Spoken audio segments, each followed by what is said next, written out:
My name is Robert Chambers. I live in Monette, Arkansas. I lived in Monette all of my life. I took basic training in Fort Campbell, Kentucky, home of the 1st Airborne, 101st Airborne. After that was completed and I graduated, I was bused to Fort Knox, Kentucky. This is what you call advanced individual training. Fort Knox has a lot of training facilities there, a lot of schools. I entered the radio communications signal battalion for school and training as a radio operator for combat and in a combat. I spent 10 weeks at Fort Knox, Kentucky.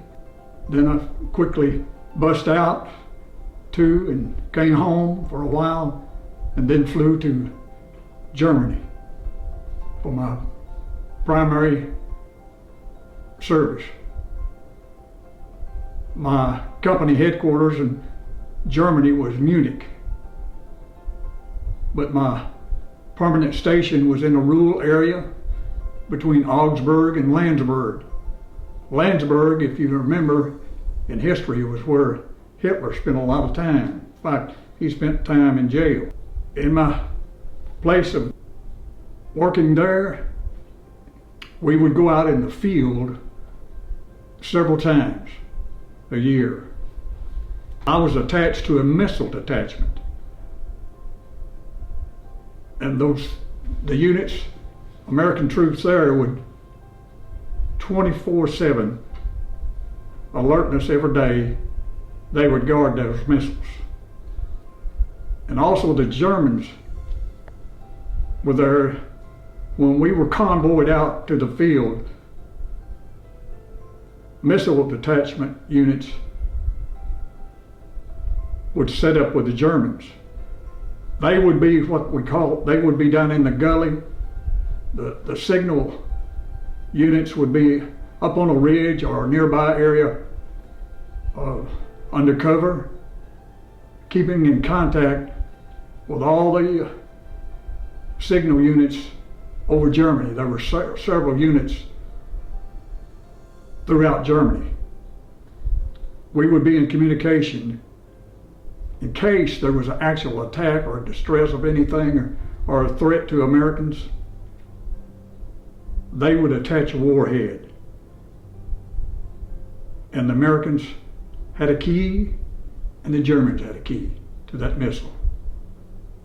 But what we would do, we would keep in radio contact and making sure nothing was coming our way. If so, we would be ready.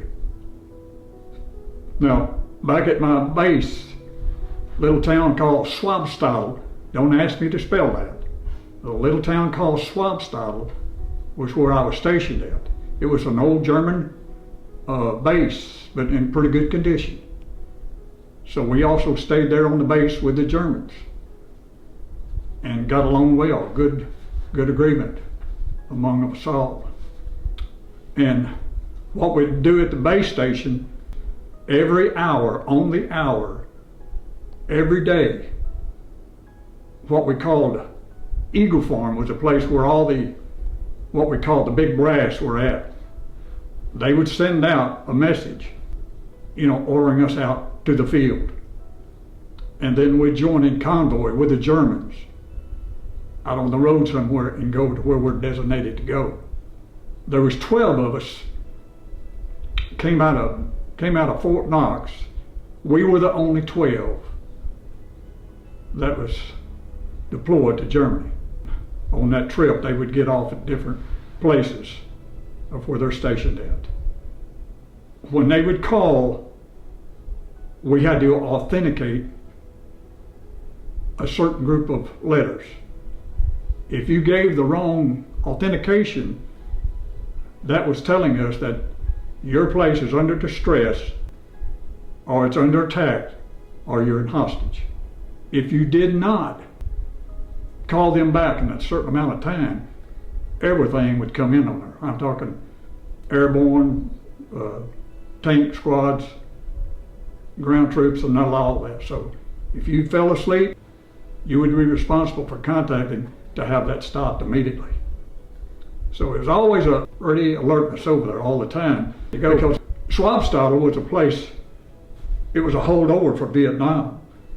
They were shipping troops out of Vietnam to come to there and preparing them for going home or going to another base somewhere in the United States. Or they would send us. They told us all the way from AIT in Fort Knox that you're going to Vietnam. You know, radio operator was, they told us we'd be on the front lines. We were trained to be in a Jeep or on a base somewhere, but we was always ready to go if we had to, and I was proud to do that, to serve this country, protect this country. But I took the oath to serve this nation April the 9th of 1969. I served 2 years in Germany. After I came home, a couple of years after that, I joined the 875th National Guard to serve a year for this state or wherever I may go in the United States. Or at that time, they were having a little bit of uprising in Guatemala. So, but we never did go, but that was what you was always ready for, because you take the same oath as when you went into the regular army. It was a good experience, working as a team, I learned a lot of things, but it was just a great experience, and you know, I was proud to do that. I was proud to wear that uniform, and you know, I worked at jobs when I came back, but 1973, there was a small radio station here in Monehead. I worked at that until I graduated from college. And I was in radio and communications and with ASU, you know. So, and also worked in my minor was sociology degree, but it just showed working as a team, working together, also being of service. It always led me into doing service, and later on it was doing a great service for the Lord. I give all the praise and glory to the Lord what He's brought me through, what He's still can bring me through.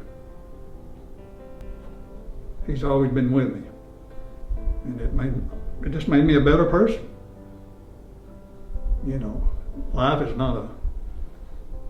it's not roses all the time, but it'll help you endure a lot of things. What you know, your training, how He trains you, and how the military trained you, but just appreciating, showing gratitude to people and respect to people, and doing the best you can at your job.